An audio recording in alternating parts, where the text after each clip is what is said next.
हमारा स्कूल ये एक ऐसा कैद खाना था जहाँ के नियम कायदे कानून कुछ अलग होते थे।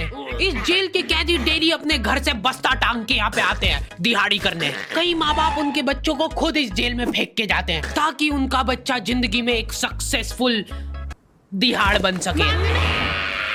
दरिंदे रोक दे बच्चा। मैं अपनी दिहाड़ी करने वैन से जाता था। हमारी वैन वाले ड्राइवर का नाम था भैया जी और उसकी वैन का नाम था मैजिक, जिसका हर दूसरे दिन टायर पंचर हो जाता था। बच्चे लोग स्कूल जाके पढ़ना सीखे ना सीखे टायर पंचर बनाना जरूर सीख जाते थे। लेकिन भैया जी से मेरा अलग अटैचमेंट था।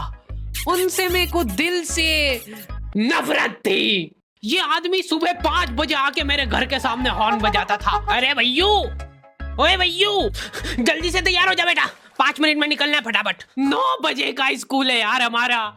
लेकिन ये आदमी सुबह सबसे पहले आके मेरे को लेता था। उसके बाद हम 3-4 घंटे पूरे शहर भ्रमण पे निकलते थे। शहर के पूरे आखिरी कोने से बच्चे ले लेके आता था ये आदमी। जहाँ पे वैन जा भी नहीं सकती उधर कूदा के ले जाता था ये, और फिर टायर पंचर हो जाते थे। शाम पड़े वापस से हमको घर घर छोड़ के आता था ये। जिंदगी बर्बाद कर दी थी भैया जी ने मेरी। सबसे पहले लेते थे और सबसे आखिर में छोड़ते थे। लेकिन मैं फिर भी उसी वैन में जाता था क्योंकि चमेली भी हमारी वैन में ही आती थी। और बात यह है कि वो मेरे पास ही बैठती थी, मतलब मजबूरन। उसके पास और कोई ऑप्शन ही नहीं बचता था और मैं बचाता भी नहीं था। मैं घर पे जाते से जो 2-3 घंटे मेरे को सोने के लिए मिलते थे उसमें सोता नहीं था और मैं प्लानिंग करता था कि कैसे चमेली सिर्फ मेरे पास बैठे। चमेली सबसे आखिर में आती थी और मैं सबसे पहले सुनसान वैन में चढ़ के बस्ता अपने पास में रख के और फसर के सो जाता था। बाकी सारे बच्चे अपना बस्ता गोदी में रखते थे क्योंकि तुम्हारे बाप की वैन नहीं है, मतलब मेरे भी नहीं थी, पर मेरे ऊपर भैया जी को तरस आ जाता था कि बेचारा 5 बजे से आया है, तो वो सोने देते थे। अरे कैसे चला रहा है ये गाड़ी? रुक जा, गाड़ी चलाना नीति देखो। आदमी इतना तभी चिढ़ता है जब उसकी जिंदगी में कोई लड़की ना हो। नहीं है ना? नहीं, मैं समझ सकता हूँ लड़की ना होने का दुख दर्द। मैं भी किसी जमाने में लड़कियों की तलाश में गली मोहल्ले भटकता था। फिर एक दिन मेरे पास से वो निकली।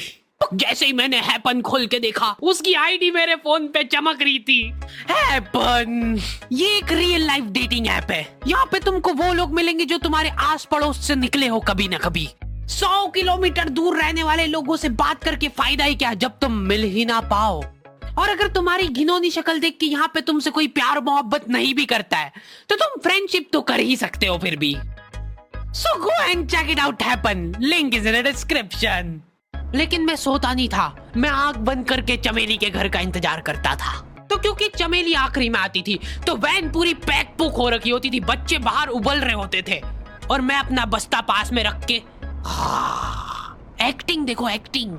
और जैसे ही वो आती थी, हड़बड़ाना नहीं, ऐसे टाइम पे हड़बड़ाते नहीं है कि फटाफट बैग उठाया और आओ इधर बैठो जल्दी। मत करना ये हरकत, भाग जाएगी वो। ठरक नहीं झलकना चाहिए, जरा सिक भी, एकदम सटल रखना है। क्या हुआ? और कहीं जगह नहीं है क्या? तेरे मुंह में मूत दूंगा मैं। अच्छा ठीक है, इधर ही बैठ जाओ। देख रहे हो एक्टिंग देखो तुम लौंडे की। ना जाने कौन सी नशीली खट्टी मीठी खुशबू लगा के आती थी चमेली। आज तक उसकी खुशबू है मेरी नाक में। मैं वो खुशबू का पूरा मजा ले ही रहा होता हूँ, इतने में एकदम भभका बास आती है जनेका से। जैसे ही मैं बाहर जागता हूँ मरा हुआ कुत्ता पड़ा है वहाँ पे। एक काली कार सूख करके निकली और मेरे बच्चे को मार दिया। कैसे करके निकली? शूक। ऐसे नहीं निकली थी, मैं यहीं पे खड़ा था, वो कार आई थी और जैसे ही वो बच्चा नीचे आया तब वो खड़ा, वो बच्चा चिल्लाया और फिर कार शूक करके भाग गई। उधर कुछ बच्चे ऑटो रिक्शा से भी आते थे स्कूल। ऐसा लगता था कि पूरे स्कूल के बच्चे इस एक ऑटो रिक्शा में ठूस ठूस के ले जाता है वो। ये ऑटो वाले और भैया जी दोस्त थे और अब ये बीच सड़क पे रेसिंग लगवा रहे हैं। इनकी गाड़ियां उबला रही है बच्चों से, फिर भी नहीं मान रहे ये लोग। स्कूल जाके वो पीछे मुलट के देख रहा है तो एक बच्चा नहीं बचा उसके ऑटो रिक्शा में। हमारे भैया जी बेचारे पीछे से उनके गिरे हुए बच्चों को उठा उठा के ला रहे थे। यही सब हरकतें करके हम लोग जैसे तैसे कैद खाना पहुंच जाते हैं। सुबह 5 बजे से निकलने के बावजूद हम लोग लेट पहुंच रहे हैं वहाँ पे पहुंच के हमने देखा कि 4 लौंडे मरे हुए पड़े हैं जिनको डॉन ने मारा है। डॉन हमारे स्कूल की इंचार्ज थी। डॉन का कद छोटा था और पेट मोटा था और आश्चर्य की बात यह है कि समय के साथ उसकी हाइट कम हो रही थी। मतलब बड़े नहीं बड़े वो चलता है एक बार को, पर इसकी कम हो रही थी।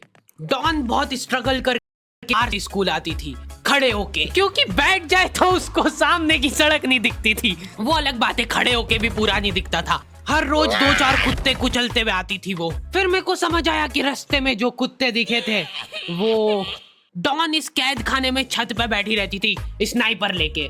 कोई भी कैदी कुछ गलत गतिविधि करता हुआ दिखता था तो वहीं पे, मैडम इनकी लाश का क्या करना है? अरे ये तो आपको पता ही है। कहाँ रह गए थे यार झमू? बढ़िया खून वून साफ करो। झमू दीदी बुलेट से स्कूल आते थे और ये अफवाह फैली हुई थी पूरे स्कूल में कि उनके घर पे मर्सिडीज भी है। लेकिन झमू दीदी हम्बल रहना पसंद करते हैं। ऐसा कहा जाता था कि ये स्कूल ऑन पेपर झमू दीदी के नाम पे ही है, पर वो हम्बल रहने के लिए यहाँ पे झाड़ू पोछा लगाती है। वैसे मैडम इन्होंने करा क्या था? गैर कानूनी पेन फाइट का सट्टा खेलते थे ये लोग क्लास में। उससे मेरे को प्रॉब्लम नहीं है, मेरे को क्यों नहीं? हाँ, हमारी क्लास में पेन फाइट का सट्टा चलता था। हमारे इधर जो लौंडा पेन फाइट में जीतता था सामने वाले का पेन उसका हो जाता था। कुछ बच्चे अपना सब कुछ दांव पे लगा देते थे और कर्जे में डूब जाते थे। फिर भी वो लोग हार नहीं मानते थे और अपने दोस्त से पेन उधार लेके खेलते थे और वापस हार जाते थे। तो अब क्लास में कुछ बच्चों के पास पोटला भर के पेन पड़ा है और कुछ बच्चों के पास पेन ही नहीं है। पेन इस कैद खाने की करेंसी थी। जिसके पास जितने महंगे पेन वो उतना रईस। यहाँ पे ब्लैक में पेन इधर उधर होते थे।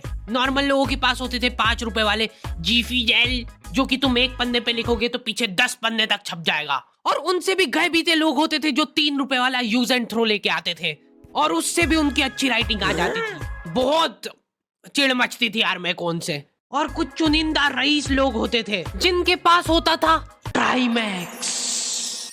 हर बच्चे का सपना होता था कि उसके पास एक ट्राईमैक्स हो, साथ में आसपास 2-4 लड़कियां हो। मेरे को प्लीज मेरे को यहाँ पे ऑटोग्राफ दे दो। ये लो ट्राईमैक्स किंग के। ये ट्राईमैक्स क्या बात कर रही है? सही में एकदम रईस लोग ही अफोर्ड कर पाते थे ट्राईमैक्स। वो बाबड़े भी एक एक अक्षर लिख के रिफिल खोल के देखते थे। खाली हो रही है तो एक बार एक रईस बच्चे का ट्राईमैक्स चोरी हो गया। पूरे स्कूल में हाहू मच गई थी। वो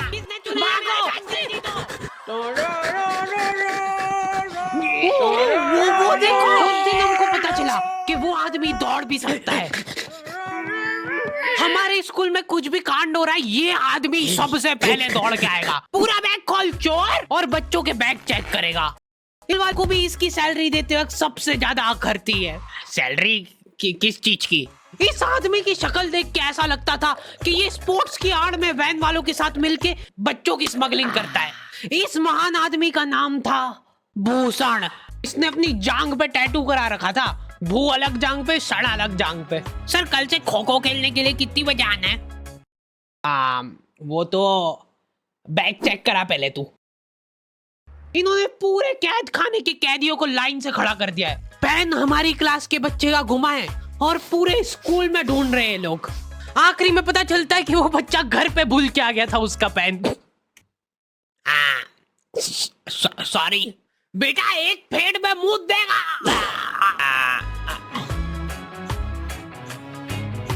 ऐसे तो नमूने बच्चे थे हमारे स्कूल में और टीचर लोग उनसे भी गए बीते थे। हमारे स्कूल में टीचरों को उनके नाम से कोई जानता ही नहीं है। बच्चों ने उनकी हरकतों के अनुसार टीचरों के नाम रखे हुए। हमारे इंग्लिश वाले टीचर का नाम था छोटा भीम। इससे चिड़चिड़ा आदमी मैंने आज तक नहीं देखा। छोटा भीम की हॉबी थी लड़कों को कूटना। उस बेचारे की हाइट छोटी थी तो बच्चे के मुंह तक उसका हाथ ही नहीं पहुंचता था। बेचारा ऊंचक उचक के मारता था, फिर भी कमर तक ही हाथ पहुंच पाता था उसका। एक पॉइंट पे मेरे को ऐसा लगने लग गया था कि उसको सैलरी लड़कों को कूटने की मिल रही है। कभी किसी बच्चे को बहुत ज्यादा मार दिया, घायल हो गया वो बेचारा, ये लो आपका एक्स्ट्रा बोनस। होमवर्क तुम्हारा बाप करेगा क्या? सर मेरे पापा मर गए थे। मर जा। लो। अरे वाह, नहीं चल रही, सांस तो नहीं चल रही है। हाँ, कंफर्म कंफर्म मर चुका है ये। ओह, ये लो, आपका प्रमोशन हो गया है। लड़कियों से उसका अलग अटैचमेंट था। कौन सा परफ्यूम लगा के आई हो? सर थोड़ा थोड़ा दूर रहो। अरे मैं कुछ कर थोड़ी ना। भोली सी सूरत और आंखों में ठरक लेके स्कूल आ जाता था ये daily. So this means that he will jump over it and then he started ये आदमी इंग्लिश को इंग्लिश में ही ट्रांसलेट करके चल जाता था हमारी नंगी आंखों के सामने। इधर वॉशरूम में मौत का नंगा नाच मचा रखा था लॉन्डो ने। 4 लॉन्डे दिन दिन भर वॉशरूम में जाके खड़े हैं, कुछ भी नहीं कर रहे वो लोग वहां जाके। उनको बस मन की शांति मिलती है वहां जाके।